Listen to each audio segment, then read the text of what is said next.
안녕하세요. 다솜 도배방입니다. 오늘은 도배를 배우시려는 분들에게 요즘 도배가 어떻게 이루어지는지 처음부터 끝까지를 보여주는 영상을 준비했어요. 물론 인테리어나 지물포 쪽에서 시공하는 그런 현장이에요.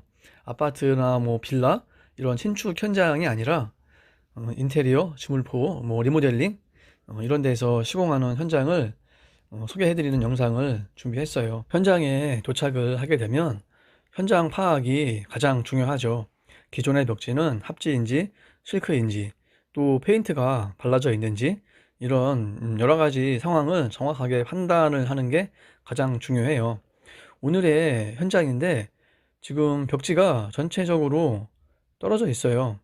이렇게 손으로 눌러봐도 쉽게 벽지가 떠 있는 걸 파악할 정도로 전체적으로 다 벽지가 떨어져 있어요. 그러면은 이 벽지가 떨어진 이유를 정확하게 판단을 해야 도배를 했을 때 이런 하자가 발생을 하지 않겠죠. 지금 벽지를 제거를 해 보면은 이 속이 떨어진 이유가 페인트를 바른 것도 아니고 또 그렇다고 실크 벽지가 붙어 있는 것도 아니에요. 그렇다고 풀칠이 덜 되어 있느냐? 사실 그것도 아니에요. 풀칠이 덜 되어 있으면은 이렇게까지 깔끔하게 떨어지지는 않거든요. 그런데 지금 이 벽지가 떨어진 이유를 보면은 이 떨어진 부분에 붙어 있는 벽지가 한 2, 30년 전에 어, 많이 했던 그런 데코론 비슷한 종류의 벽지예요.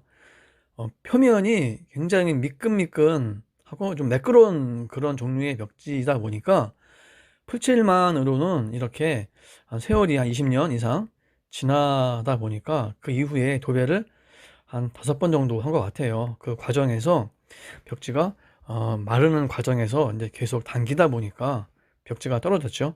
이렇게 벽지의 미미선 부분이 안 붙어 있는 이유는 그런 이유 때문에 미미가 붙어 있지를 못하는 거예요. 이 표면 자체가 좀 합지에 비해서 좀 매끄럽죠. 그러다 보니까 이 풀칠한 벽지만으로는 붙어 있기가 어렵죠. 물론 뭐 한 10년 정도는 잘 붙어 있었을 거예요. 하지만 그 이후에 도배를 또 계속 하다 보니까 그 이 위에 붙어 있던 벽지가 결국에는 이렇게 떨어진 거죠. 이렇게 벽지를 하러 가서 현장 이제 파악이 끝났으면은 가장 먼저 하는 게 이런 밑작업이죠. 밑작업 중에서 가장 많이 하는 거는 벽지 제거예요. 물론 뭐 벽지 제거를 하지 않을 수 있는 현장도 있어요. 그런 현장이면은 가장 이상적인 현장이죠. 도배를 해도 깔끔하게 나오고 도배하기도 물론 쉽고 하지만 보통 10년 이상 된 집들은 밑작업이 없을 수가 없죠. 왜냐면은 그 세월이 지나다 보면은 그 오래된 벽지가 자연스럽게 떨어지는 경우도 많이 있어요. 그 이유가 도배를 여러 번 하면 할수록 벽지는 자꾸 떨어지려고 하거든요.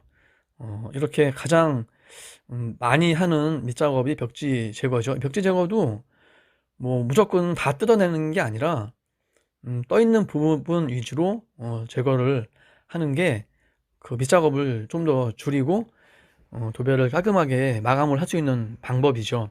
이렇게 벽지 제거가 끝났으면은 이제 밑작업을 또 이어가야 되는데 가장 많이 하는 밑작업 중에 하나가 이런 아이텍스 시공이죠. 예전에는 부직포를 많이 했지만 지금은 이제 부직포 시공은 많이 안 해요. 일반적으로 이 아이텍스 시공을 더 많이 하죠. 이렇게 아이텍스 시공을 하게 되면은 이 아이텍스가 시공한 면 같은 경우는 특별히 더 벽지 제거를 깔끔하게 해야 돼요. 그 이유는 이 아이텍스 같은 경우에 당기다 보니까 도배한 후에도 계속 당기고 있거든요. 그러다 보니까 기존의 벽지가 약하게 붙어 있는 면은 이 모서리 부분이나 이 테두리 부분들은 그 약한 벽지가 당기는 힘에 의해 가지고 떨어져요. 그러면은 하자가 발생을 하는 거죠. 물론 부분만 떨어지는 게 아니라 이런 아이텍스 같은 부분은 벽 전체를 다 뜯어내야죠. 그렇기 때문에 하자 수리도 굉장히 쉽지가 않아요. 벽 한 면을 전체를 다 해야 되기 때문에 쉽지가 않죠. 그리고 이렇게 황토 색깔 석고보드나 곰팡이가 있는 부분들은 또 도배를 했을 때 배어 나오지 않게 아크솔도 발라줘야 되고, 또 오늘 벽지가 시공할 벽지가 합지거든요. 소폭 합지. 그러다 보니까 아이텍스 시공을 전체를 다 할 수는 없어요. 그 이유는 아이텍스 시공은 비용이 추가돼요. 그러다 보니까 부담스럽고, 그래서 소비자분들이 많이 선택을 안 하시죠. 그래서 이렇게 네바리로 저런 단차라든가 뭐 틈새라든가 이런 부분을 또 밑작업을 해줘야 되고요. 이렇게 밑작업이 다 끝났으면은 벽지를 이제 뽑아야죠. 물론 요즘 풀칠은, 손풀칠은 거의 안 해요. 기계가 다 있기 때문에 다 기계로 하죠. 벽지를 뽑았으면은 이제 도배를 하는데, 우선 천정 먼저 시공을 하죠. 순서가 천정을 붙이고 벽을 붙이는 순서대로 시공하는데, 이렇게 벽지가 좀 매끄럽거나 좀 떨어져 있는 부분에 있는 벽지들은 그냥 붙이는 것보다는 본드를 한번 발라가지고 좀 더 안전하게 도배를 하는 게 나중에 벽지가 오래되어도 떨어지는 일이 없죠.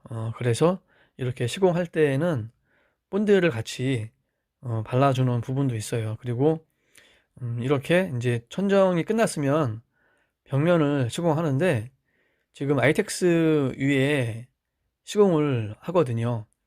이런 아이텍스 위에 시공하는 도배는 일반적으로 그냥 벽면에 밀착으로 하는 도배보다 조금 더 시간이 느리게 진행이 돼요. 그 이유는 저 아이텍스는 도배를 하는 과정에서도 계속 늘어나요. 늘어나다 보니까 도배가 좀 아무래도 쉽지가 않죠.